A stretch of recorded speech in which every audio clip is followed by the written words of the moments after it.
नमस्कार दोस्तों। आज मैं आपके सामने एक मोटिवेशनल कहानी लेकर प्रस्तुत हुआ हूँ। एक गांव में एक आलसी आदमी रहता था। वह कुछ काम धाम नहीं करता था, बस दिन भर निठल्ला बैठकर सोचता रहता था कि किसी तरह उसे खाने को कुछ मिल जाए। एक दिन वह यूं ही घूमते घूमते आम के एक बाग में पहुंच गया। वहां रसीले आमों से लदे कई पेड़ थे। रसीले आम देखकर उसके मुंह में पानी आ गया और आम तोड़ने वह एक पेड़ पर चढ़ गया। लेकिन जैसे ही वह पेड़ पर चढ़ा, बाग का मालिक वहां आ पहुंचा।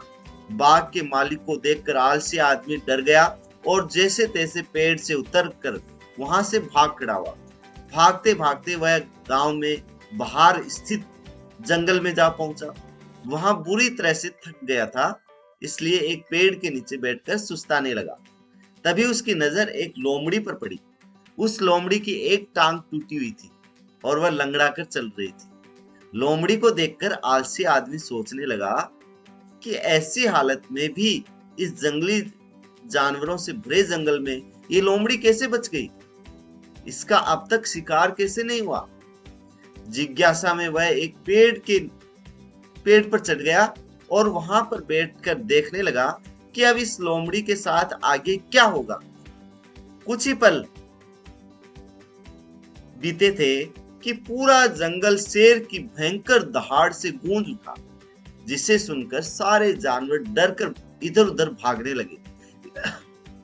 लेकिन लोमड़ी अपनी टूटी टांग के साथ भाग नहीं सकती थी, वह वहीं खड़ी रही। शेर लोमड़ी के पास आने लगा।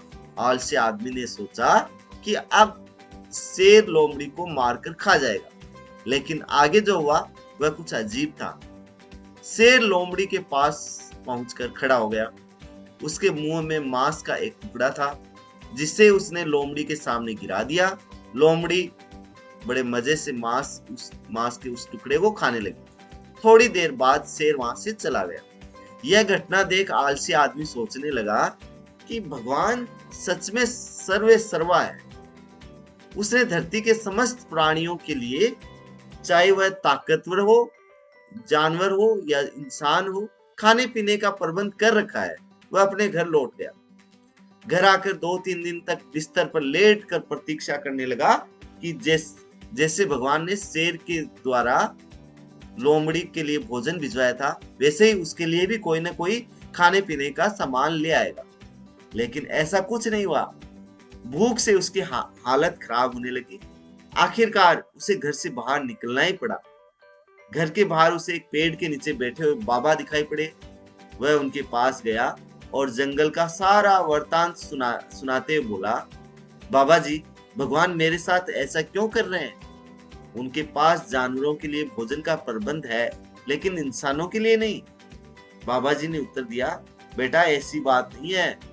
भगवान के पास सारे प्रबंध हैं, दूसरों की तरह तुम्हारे लिए भी। लेकिन बात यह है कि वे तुम्हें लोमड़ी नहीं, शेर बनाना चाहते हैं। तो दोस्तों, इस कहानी से हमें यही शिक्षा मिलती है कि हम सबके भीतर क्षमताओं का असीम भंडार है। बस अपने अज्ञातवश हम उन्हें पहचान नहीं पाते हैं और स्वयं को कमतर समझकर दूसरों की सहायता की प्रतीक्षा करते रहते हैं।